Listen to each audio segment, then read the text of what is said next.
پورے 5 سال بعد میں اٹلی سے پاکستان واپس آیا تھا۔ 5 سال بعد میں نے اپنی بہن کو دیکھنا تھا، اپنی چھوٹی بہن کو۔ میں اتنا خوش تھا کہ بیان نہیں کر سکتا تھا۔ چند دن بعد اس کی شادی تھی۔ اسما نے بڑی منت سماجت کر کے مجھے بلایا تھا۔ میں سب کو سرپرائز دینا چاہتا تھا۔ یہ تو سب کو پتا تھا کہ میں کسی دن بھی آ جاؤں گا، لیکن کس دن پاکستان کی سرزمین پہ میرا جہاز لینڈ کرے گا یہ کسی کو نہیں پتا تھا۔ بہرحال میں نے ایئرپورٹ سے ٹیکسی بک کروائی اور سیدھا اپنے بنگلے میں پہنچا۔ ٹیکسی رکی، اپنا سامان اتارا اور ڈور بیل دی۔ چوکیدار نے مجھے دیکھا تو چہرے پہ حیرت اور خوشی کے تاثرات ایک دم ابھرے تھے۔ جلدی سے اس نے دروازہ کھولا۔ کافی پرانا چوکیدار تھا، مجھے اچھے سے پہچانتا تھا۔ میرے ساتھ لگ گیا۔ سلطان صاحب، آپ بنا بتائے آ گئے۔ میں نے اس کا کندھا تھپتھپایا۔ میں نے کہا اندر کسی کو مت بتانا، میں خود جا کے بتانا چاہتا ہوں۔ وہ ہنسنے لگا، کہنے لگا یہ بھی ٹھیک ہے۔ پورا بنگلہ برقی کمکموں سے سجا ہوا تھا۔ جیسے جیسے میں قدم بڑھا رہا تھا ویسے ویسے میری مسکراہٹ گہری ہو رہی تھی۔ میں نے لاؤنج کا دروازہ کھولا۔ سامنے مجھے میری والدہ نظر آئیں اور اسما بھی وہیں تھی۔ دونوں ہی مجھے حیرت سے دیکھ کے تیز قدموں سے چلتی میرے پاس آئیں اور میرے ساتھ لگ گئیں۔ میں نے دونوں کو ہی اپنے ساتھ لگا لیا تھا۔ دونوں کی آنکھوں میں آنسو تھے۔ سلطان، تم نے بتایا نہیں کہ تم آ رہے ہو۔ میں نے کہا بس آپ لوگوں کو سرپرائز دینا تھا، آپ لوگوں کی خوشی کے اظہار کو اپنی آنکھوں سے دیکھنا چاہتا تھا۔ اسما تو میرے ساتھ لگ کے بہت روئی۔ بھائی 5 سال میں آپ بالکل بدل کے رہ گئے۔ میں نے کہا تو تم بھی تو بدل گئی ہو۔ میری والدہ کہنے لگی کیا تھا، چند ہفتے پہلے آ جاتے، بس 1 ہفتے بعد تمہاری بہن کی شادی ہے۔ کتنا ارمان تھا اسما کو کہ تمہارے ساتھ کچھ وقت گزارنے کو ملتا۔ میں نے کہا کیا کرتا امی، آپ کو پتہ ہے نا، کانٹریکٹ سائن ایک بار کر لیا جائے تو وہ لوگ چھوڑتے نہیں ہیں جب تک کہ کانٹریکٹ کی مدت پوری نہ ہو جائے۔ بس اب آ گیا ہوں، 1-1.5 مہینہ یہیں رہوں گا، میں نے اطمینان سے صوفے پہ بیٹھتے ہوئے کہا۔ اسما نے منہ بنایا، بھائی لیکن میں تو 1 ہفتے بعد چلی جاؤں گی نا۔ میں نے ادھر ادھر دیکھا۔ میں نے کہا امی، بابا گھر پہ نہیں ہیں کیا؟ کہنے لگی نہیں، اسما کی شادی کی شاپنگ میں لگے ہوئے ہیں، بہت ذمہ داری جو پڑ گئی ہے ان پہ۔ اب تم آ گئے ہو اپنے بابا کا ہاتھ بٹانا۔ میں نے کہا کیوں نہیں؟ پھر میرے ہاتھ پہ ہاتھ رکھ کے کہنے لگی، یوسف کو تم پہ بہت مان ہے سلطان، میں چاہتی ہوں کہ تم ان کا مان کبھی مت توڑنا۔ میں نے کہا آج تک کبھی ان کی بات ٹالی ہے؟ یہ بھی آپ اچھے طریقے سے جانتی ہیں، مجھے اٹلی بھیجنے کا فیصلہ بھی بابا کا تھا، میرا نہیں۔ ہاں تو انہوں نے تمہارا بھلا ہی سوچا ہے سلطان۔ میں نے کہا امی آپ کیوں اتنی ٹینشن لیتی ہیں؟ میں نے آج تک کبھی انہیں مایوس نہیں ہونے دیا، آئندہ بھی نہیں ہونے دوں گا۔ اسما بھی میرے پاس آ کے بیٹھ گئی، میرے گلے میں اپنی باہیں ڈال دی۔ بھائی اب آپ واپس مت جائیے گا۔ میں نے کہا ہاں کوشش کروں گا۔ بہرحال میں کچھ دیر آرام کرنے کے لیے اپنے کمرے میں چلا گیا۔ شام کو جب نیچے اترا تو بابا آ چکے تھے۔ مجھے دیکھ کے مسکرا کے مجھے گلے لگایا۔ ہیلو ینگ مین، کیسے ہو؟ سفر کیسا گزرا؟ میں نے کہا فرسٹ کلاس۔ چہرے سے کافی تھکے تھکے لگ رہے تھے، سر کے بال تقریباً سفید ہو چکے تھے۔ میں نے کہا بابا آپ تو ان 5 سالوں میں بہت زیادہ بوڑھے لگنے لگے ہیں۔ تو مسکرانے لگے۔ ہاں بس ایسا ہی ہے۔ میں نے کہا اب آپ کوئی کام نہیں کریں گے؟ اسما کی شادی کی ساری تیاری میں خود کروں گا، آپ آرام کریں گے۔ میری بات سن کے کہنے لگے ہاں ہاں بے شک تم ہی کرو گے، پہلے بھی سب کچھ تم نے ہی سنبھال رکھا تھا۔ ان کی آنکھوں میں ذرا بھی خوشی کی چمک نہیں تھی، ایک عجیب سی ویرانی تھی، اور یہ ویرانی میں پچھلے کئی سالوں سے دیکھتا آ رہا تھا۔ اسما کی شادی کی باقی کی تیاریاں میں نے اگلے روز سے ہی شروع کر دی تھیں۔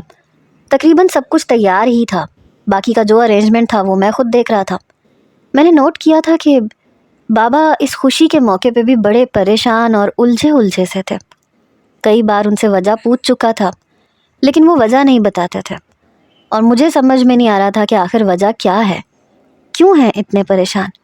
میں نے اپنی والدہ سے پوچھا تو کہنے لگی تم تو جانتے ہو نا انہیں کئی سالوں سے کیا پریشانی ہے، کس کی تلاش میں وہ پچھلے 20 سالوں سے ہیں۔ میں نے گہری سانس لی۔ بابا یہ بھی تو سمجھ سکتے ہیں نا کہ ہو سکتا ہے کوئی حادثہ پیش آ گیا ہو اور وہ مر چکی ہو۔ میرا یہ کہنا تھا کہ میری والدہ کا رنگ اڑا اور برجستہ انہوں نے میرے ہونٹوں پہ ہاتھ رکھ دیا۔ خدا کے لیے ایسی بات اپنے منہ سے بھی مت نکالنا، تمہیں اچھی طرح پتا ہے کہ یوسف کے لیے وہ کتنی اہمیت رکھتی ہے، وہ زندہ ہے یا مر چکی ہے یہ اللہ جانتا ہے، لیکن اس کی موت کا تصور تمہارے باپ کے لیے سہانے روح ہے۔ کسی کے منہ سے غلطی سے بھی یہ بات سن لیں تو طوفان برپا کر دیتے ہیں اور چلا چلا کے کہتے ہیں کہ وہ زندہ ہے۔ خدا کے لیے سلطان کچھ نہ کہو، تم اس کے بارے میں کچھ بھی نہ کہو۔ میں نے کہا اچھا ٹھیک ہے، نہیں کہتا۔ آپ کیوں مسکرانا بھول گئی ہیں؟ ارے بھائی آپ کی بیٹی کی شادی ہے، آپ کو تو خوش ہونا چاہیے، اللہ تعالیٰ نے ہماری زندگی میں یہ خوشی کا دن دکھایا ہے۔ میری والدہ کہنے لگی میں بہت خوش ہوں، لیکن بس مجھے یوسف کی فکر ستاتی رہتی ہے۔ اسما کو دیکھتے ہیں تو اس کا خیال آتا ہے، پھر جب اس کا خیال آتا ہے تو ان کی آنکھوں میں ویرانی سی چھانے لگتی ہے، پھر ان کا دل ہر چیز سے اچاٹ ہو جاتا ہے، ہر بات پہ وہ یاد آتی ہے، لمحہ لمحہ اسے یاد کرتے ہیں۔ حالانکہ اسما بہت کوشش کرتی ہے کہ اپنی محبت سے وہ اس کی یادیں یوسف کے دل سے مدھم کر دے، لیکن ایسا ہوتا نہیں ہے۔ میں نے کہا یعنی کہ ہم دونوں کی کوئی اہمیت بابا کی نظر میں ہے ہی نہیں، بس ایک وہ اہمیت رکھتی ہے جس کا کچھ پتہ ہی نہیں ہے، یہ تک نہیں پتا کہ وہ زندہ ہے یا مر گئی ہے، مگر اس کے لیے میرا باپ روز تڑپتا ہے۔ اگلے روز مہندی کا فنکشن شروع تھا، مجھے بالکل بھی فرصت نہیں ملی۔ مہندی گھر کے ہی بڑے وسیع اور عریض لان میں ہونی تھی، میں اسے ہی سجا رہا تھا جب اچانک کسی نے پیچھے سے مجھے ڈرایا، بھاؤ! میں اچھل کے پیچھے کو ہٹا، دیکھا تو ہادیہ میرے عقب میں کھڑی ہنس رہی تھی۔ وہ میرے چچا کی بیٹی تھی اور اسما کی عمر کی ہی تھی۔ میں نے فوراً سے اس کا کان پکڑا۔ سلطان چھوڑو میرا کان! میں نے کہا سلطان کیا ہوتا ہے؟ سلطان بھائی کہا کرو۔ میں نے اس کا کان چھوڑتے ہوئے کہا۔ یہ سن کے کہنے لگی کون سا بھائی؟ میرا صرف ایک بھائی ہے اور وہ ہے ارسلان بھائی، باقی میں کسی کو بھائی نہیں سمجھتی۔ میں نے کہا اچھا، تم سے 7 سال بڑا ہوں میں۔ کہنے لگی تو میں کیا کروں؟ بھائی تو نہیں ہونا۔ اچھا چھوڑو، یہ بتاؤ کتنے دن ہو گئے تمہیں آئے ہوئے؟ میں نے کہا ہو گئے 4-5 دن۔ ہادیہ کہنے لگی تو تمہیں اتنی بھی توفیق نہیں ہوئی کہ ہمارے گھر آ جاتے؟ میں نے کہا یہ تو میں بھی کہہ سکتا ہوں، 5 سال بعد میں آیا ہوں اور مجھ سے ملنے کے لیے چچا آئے اور نہ تم لوگ۔ میرا شکوہ سن کے کہنے لگی اصل میں ارسلان بھائی کی بھی رشتے کی بات چل رہی تھی۔ ارسلان کی عمر تقریباً میرے جتنی ہی تھی۔ میں نے کہا یہ تو بہت اچھی بات ہے، یعنی کہ اب تم بھی اپنے بھائی کی شادی کی تیاریاں کرو گی؟ کہنے لگی ظاہر ہے۔ میں نے کہا پھر تو چچا کو چاہیے کہ تمہارا رشتہ بھی ساتھ ہی ڈھونڈ لیں، ایک ہی فنکشن میں دونوں کام نمٹ جائیں گے۔ میری بات سن کے کہنے لگی جی نہیں، مجھے تو ابھی شادی نہیں کرنی۔ میں نے کہا کیوں نہیں کرنی؟ تمہاری عمر بھی اسما جتنی ہی ہے اور دیکھنے میں اچھی خاصی خوبصورت بھی ہو، رشتے بھی تمہارے آتے ہی ہوں گے۔ کہنے لگی آپ کو بڑی فکر ہے میری خوبصورتی کی اور میرے آنے والے رشتوں کی۔ میں نے کہا ظاہر ہے تم بھی اسما جیسی ہی ہو، تمہاری شادی بھی اگر جلدی طے ہو جاتی تو ہو سکتا ہے کہ تمہاری شادی کرنے کے بعد ہی میں واپس جاؤں۔ اگر تم واپس چلے گئے تو پھر… یہ کہہ کے وہ چپ ہو گئی۔ پھر کہنے لگی اسما کہاں ہے؟ میں نے کہا وہ اندر ہے۔ پھر وہ اندر چلی گئی۔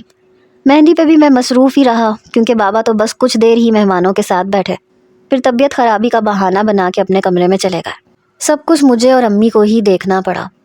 امی اسما کی شادی کو لے کے بہت خوش تھیں، البتہ بابا کے رویے کی وجہ سے اسما کے چہرے کی مسکراہٹ بھی ماند پڑ گئی تھی۔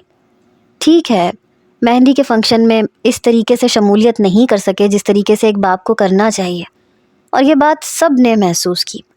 امی بار بار اپنی آنکھوں سے نمی صاف کر رہی تھیں۔ لڑکے والے بھی آ چکے تھے، مہندی کی رسم کر رہے تھے، لیکن بجائے خوش ہونے کے اسما کے چہرے پہ ذرا سی بھی مسکراہٹ نہیں تھی۔ حالانکہ ہادیہ اس کے ساتھ بیٹھی اس سے چھیڑ خانیاں کر رہی تھی اور اسما کا ہونے والا دلہا بھی خوش نظر آ رہا تھا، لیکن وہ اداس تھی۔ پتہ نہیں کیوں مجھے بابا کے اس رویے پہ بہت غصہ آ رہا تھا۔ کیا اسما اور میں ان کے لیے کوئی اہمیت نہیں رکھتے تھے؟ ہم کچھ بھی نہیں تھے، صرف وہ ان کے لیے اہمیت رکھتی تھی۔ ہر وقت خود پہ ہر خوشی حرام کر چکے تھے۔ مہندی کا فنکشن جب ختم ہوا تو اسما اپنے کمرے میں چلی گئی۔ ہادیہ نے بھی رات یہیں رکنا تھا، وہ بھی اسما کے کمرے میں ہی تھی۔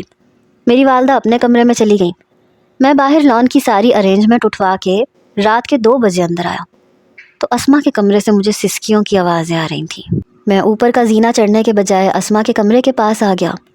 ذرا سی دستک دی تو ہادیہ نے دروازہ کھولا۔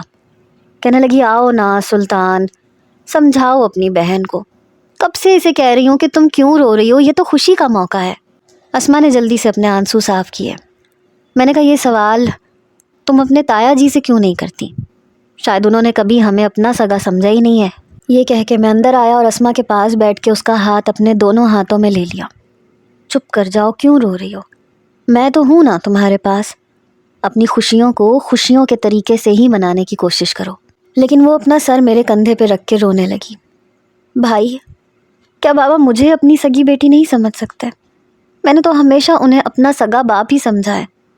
ہادیہ ہمارے پاس آ گئی۔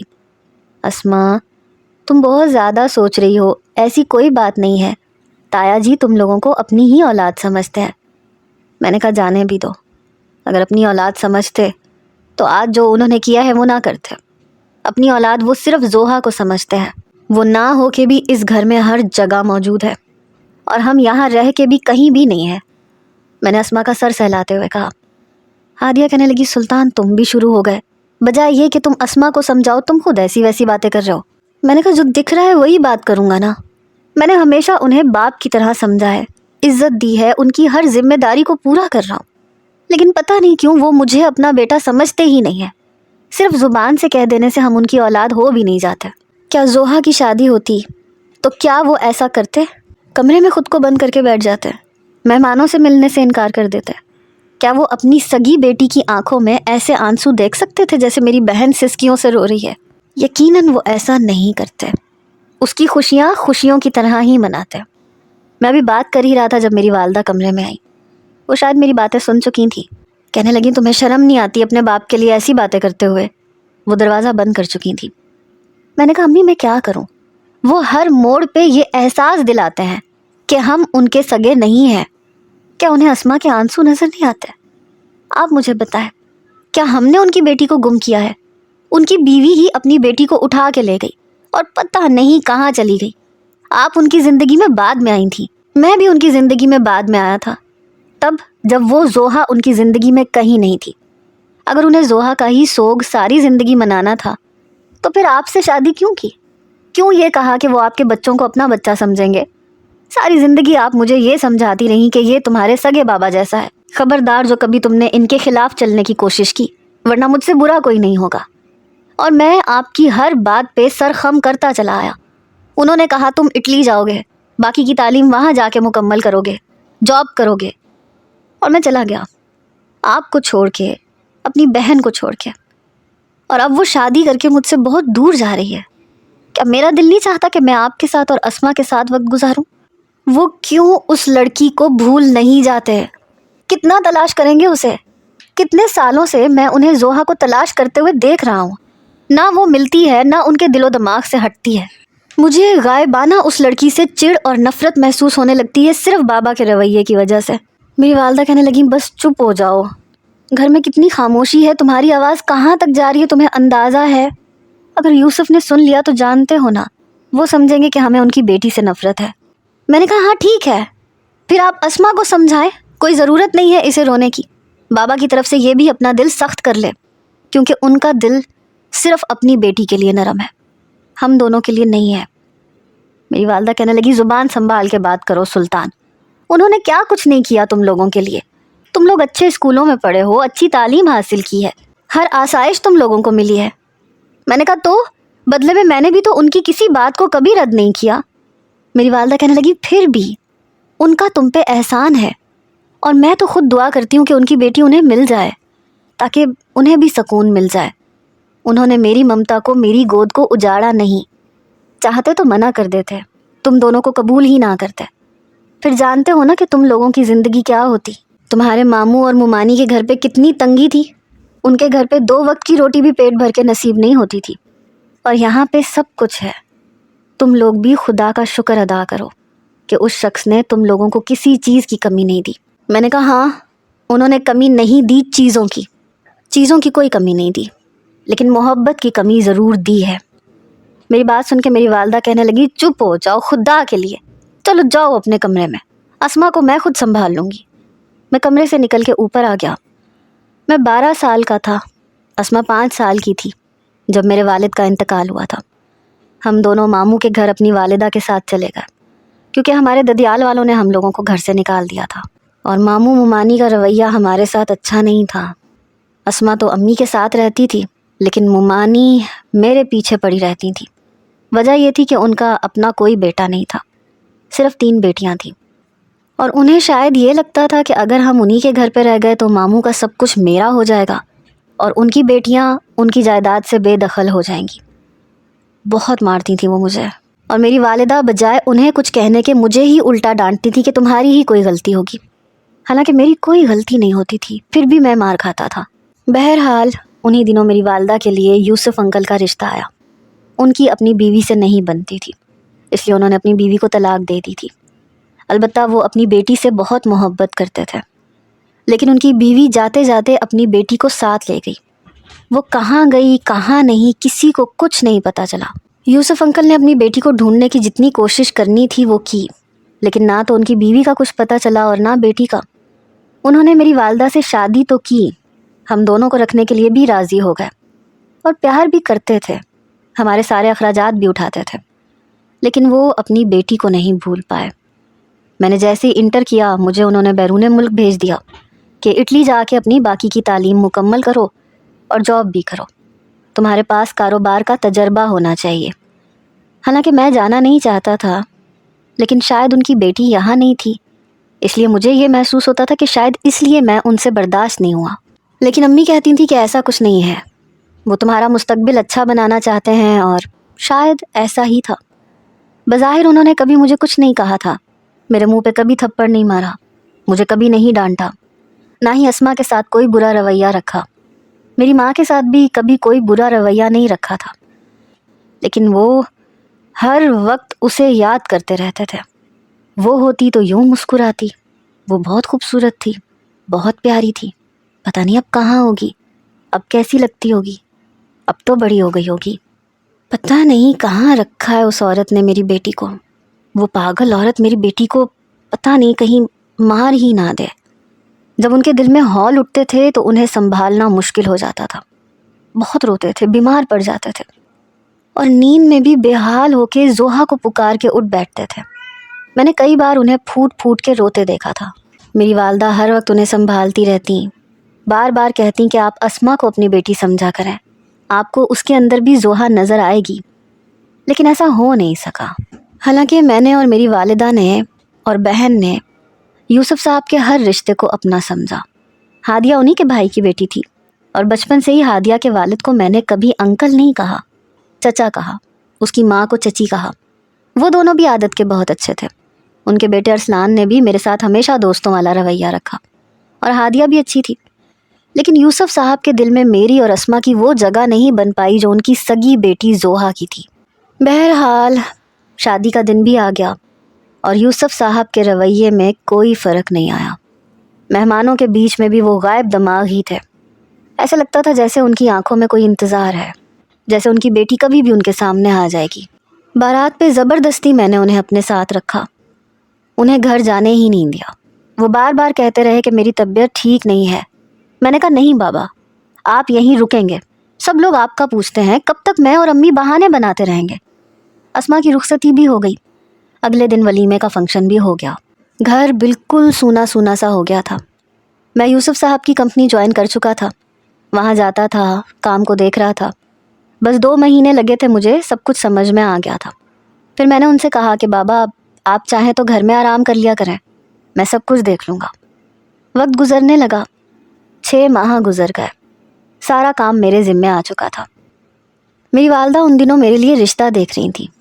ایک بار جب میں آفس سے واپس آیا تو کہنے لگیں تمہیں ہادیہ کیسی لگتی ہے؟ میں نے کہا کیا مطلب کیسی لگتی ہے؟ جیسی ہے ویسی ہی لگتی ہے۔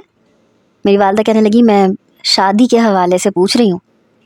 یہ سن کے میں سوچ میں پڑ گیا، میں نے اسے کبھی اس نظر سے دیکھا ہی نہیں تھا۔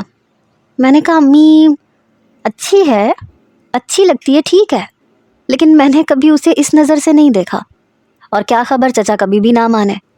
میری بات سن کے کہنے لگی کیوں نہیں مانیں گے، کیوں انکار کریں گے وہ؟ میں نے کہا اس لیے کیونکہ ہم بابا کے سگے بچے نہیں ہیں۔ میری والدہ کہنے لگی اگر یہ بات ہوتی تو وہ اسما کی شادی اپنے جگری دوست کے بیٹے سے نہ کرواتے، تم کیوں دل میں اس گراہ کو کھول نہیں لیتے؟ وہ تم لوگوں کو بہت پیار کرتے ہیں۔ میں نے کہا اچھا، مجھے نظر کیوں نہیں آتا؟ کہنے لگی دیکھو ان کو بہت بڑا زخم ملا ہے، بہت تکلیف میں ہے وہ، ان کی بیوی ذہنی مریضہ تھی، پاگل تھی، جب تک وہ یوسف کی زندگی میں رہی ان کی زندگی کو جہنم بنا کے رکھا، انہیں کہیں آنے جانے نہیں دیتی تھی، کہتی تھی ہر جگہ مجھے ساتھ لے کے جاؤ، تم کہاں جاتے ہو، کس سے ملتے ہو، تمہارا دوسری عورتوں سے چکر ہوگا۔ وہ اسے سمجھاتے سمجھاتے تنگ آ گئے، یہاں تک کہ اپنی بیٹی کو گھر میں سنبھالتی تک نہیں تھی، ملازمین کے حوالے کر رکھا تھا، اور بچی اپنی ماں سے زیادہ یوسف سے اٹیچ تھی، اپنے باپ سے بہت محبت کرتی تھی، ان کے بغیر رہتی نہیں تھی۔ اور یوسف نے بھی اپنی کل کائنات اپنی بیٹی کو سمجھ لیا تھا۔ وہ زوہا کی باتیں مجھ سے کرتے ہیں کہ کبھی زوہا کو چوٹ لگ جاتی تھی تو ان کی بیوی اس کی پرواہ نہیں کرتی تھی، حالانکہ سگی ماں تھی وہ اس کی، لیکن اس کے منہ پہ تھپڑ مارنے سے بھی گریز نہیں کرتی تھی۔ کہتی تھی کہ تم بھی باپ کی طرح آوارہ ہو جاؤ گی، مجھ سے نفرت کرو گی، وہ مجھ سے جان چھڑواتا ہے تم بھی چھڑواؤ گی۔ تنگ آ کے یوسف نے اسے طلاق دے دی، لیکن جاتے جاتے بھی وہ بیٹی کو ساتھ لے گئی، رات کے اندھیرے میں نکل گئی۔ یوسف نے بہت تلاش کیا، ظاہر سی بات ہے بیٹا وہ یوسف کی سگی بیٹی ہے، پتہ نہیں کس حال میں ہوگی، وہ پل پل اپنی بیٹی کے لیے تڑپتے ہیں۔ یوسف کے سب گھر والوں نے مجھے عزت دی ہے اور مجھے لگتا ہے کہ نعیمہ ہادیہ کے لیے تمہیں پسند کرتی ہے۔ میں نے کہا ٹھیک ہے، اگر ان لوگوں کو کوئی اعتراض نہیں ہے تو مجھے بھی کوئی اعتراض نہیں ہے۔ یوں میری منگنی ہادیہ سے ہو گئی، وہ بے حد خوش تھی۔ پہلی بار مجھے محسوس ہوا کہ وہ اپنے دل میں میرے لیے کیسے جذبات رکھتی ہے، حالانکہ میرے دل میں اس کے لیے ایسے کوئی جذبات تھے ہی نہیں۔ بہرحال شادی تو کرنی ہی تھی، کوئی بھی ہوتی۔ اسما بہت خوش تھی، لیکن بابا کا چہرہ ابھی بھی اسپاٹ تھا، نہ مسکراہٹ، نہ غم، نہ خوشی، کچھ بھی نہیں تھا۔ آنکھیں متلاشی متلاشی سی تھیں، جیسے ابھی بھی انہیں لگتا تھا کہ ان کی بیٹی کہیں سے آ جائے گی۔ منگنی کو بس 3-4 دن گزرے تھے جب ہادیہ کی کال آئی۔ میں نے فون اٹھایا تو کہنے لگی بڑے بے مروت انسان ہو، 3 دن ہو گئے ہماری منگنی کو، تم نے کال تک نہیں کی۔ میں تو روز موبائل سرہانے رکھ کے سوتی ہوں کہ آج موصوف کی کال آئے گی، آ جائے گی، مجبوراً مجھے ہی کال کرنی پڑ رہی ہے۔ میں نے کہا یہ کہاں لکھا ہے کہ منگنی کے بعد کال کرنی چاہیے؟ کہنے لگی کیا مطلب، کیا تم خوش نہیں ہو؟ میں نے کہا غمزدہ بھی نہیں ہوں۔ کیا مطلب، کیا میں تمہیں اچھی نہیں لگتی؟ اس کی آواز میں نمی اتری۔ میں نے کہا بری بھی نہیں لگتی۔ میں اسے تنگ کرنے لگا، سلطان میں تمہارا گلا دبا دوں گی۔ میں نے کہا شادی سے پہلے یا شادی کے بعد؟ شادی سے پہلے دباؤ گی تو پھر شادی کس سے کرو گی؟ اور اگر شادی کے بعد دباؤ گی تو بیوہ ہو جاؤ گی۔ وہ شاید ضد چوئی تھی۔ سلطان، میں ہنسنے لگا۔ شاید وہ یہ جاننا چاہتی تھی کہ اس رشتے میں اور اس منگنی میں میری کتنی رضامندی شامل ہے بھی یا نہیں، یا پھر یہ صرف اور صرف میرے بڑوں کا فیصلہ ہے۔ میں نے کہا تم یہ بتاؤ کہ تمہیں پریشانی کیا ہے؟ رات کے 12 بجے کیوں فون کر رہی ہو؟ تم تو ویسے بھی سارے جہان کی فارغ انسان ہو، لیکن مجھے صبح صبح آفس جانا ہوتا ہے، کام سنبھالنا ہوتا ہے۔ کہنے لگی اچھا تو یعنی میں فارغ انسان ہوں؟ میں نے کہا ہاں بالکل۔ کہنے لگی جی نہیں، امی مجھے کچن میں لے جا کے کھڑا کر دیتی ہیں، کہتی ہیں سلطان کی پسند کی یہ ساری چیزیں بنانا سیکھو۔ میں نے کہا تو پھر یہ کہ میں نے اسی لیے فون کیا تھا کہ موصوف سے پوچھ لوں کہ انہیں کھانے میں کیا کیا پسند ہے۔ میں نے کہا او ہو، تو تم شادی کے بعد میری باورچن بننا چاہتی ہو؟ میں تو تمہیں بیوی بنانا چاہتا تھا۔ خیر، میں تمہیں میسج میں اپنا پورا مینیو بتا دوں گا کہ میں کس دن کیا کھایا کروں گا اور کیا نہیں کھایا کروں گا۔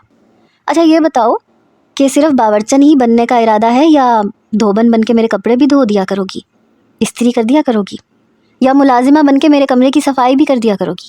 مجھے سب کچھ بتا دو تاکہ میں پھر تمہیں پورے کاموں کی لسٹ بتا دوں۔ میری بات سن کے کہنے لگی سلطان میں ابھی کے ابھی یہاں آؤں گی اور تمہارا گلا دبا دوں گی۔ میں نے کہا ذہ نصیب آ جاؤ، لیکن ذرا گھڑی پہ نظر ڈال لینا کیونکہ 1 بجنے والا ہے۔ 1 بجے اگر تم میرے کمرے سے برآمد ہوئی تو سوچو کیا کیا باتیں ہوں گی، تم بھی بدنام میں بھی بدنام۔ مجھے تمہیں فون کرنا ہی نہیں چاہیے تھا۔ میں کچھ نہیں سیکھوں گی، نہ میں تمہارے کپڑے استری کیا کروں گی اور نہ تمہارے لیے کھانا بناؤں گی، اور اگر کوئی مجھے کہے گا تو میں کہوں گی کہ میں سلطان کی بیوی بن کے آئی ہوں، باورچن نہیں۔ میں نے کہا ویری گڈ، تو بس پھر فون بند کرو۔ کہنے لگی ایسے کیسے، کیوں بھائی؟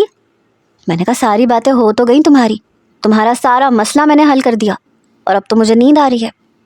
کہنے لگی ایک میں ہوں، مجھے نیند نہیں آ رہی، مجھے تھا کہ تم سے باتیں کرو گے، مجھ سے کہو گے کہ ہادیہ تم منگنی پہ بہت اچھی لگ رہی تھی، تمہیں دیکھ کر میری نیندیں اڑ گئیں، لیکن تم نے ایسا کچھ بھی نہیں کہا، بتایا تک نہیں کہ منگنی پہ کیسی لگ رہی تھی میں نے کہا اچھا میں نے تمہیں نہیں بتایا؟ بھائی بہت اچھی لگ رہی تھی تم، لیکن ابھی مجھے نیند آ رہی ہے، میں تم سے کل شام کے ٹائم پہ بات کروں گا۔ کہنے لگی وقت بتاؤ، انتظار کروں گی میں نے کہا نہیں وقت نہیں بتا سکتا، ہاں لیکن تم انتظار کرتی رہنا۔ یہ کہہ کے میں نے فون بند کر دیا۔ اگلے دن میں آفس میں میٹنگ میں مصروف تھا جب ایک دم سے میٹنگ روم کا دروازہ کھلا اور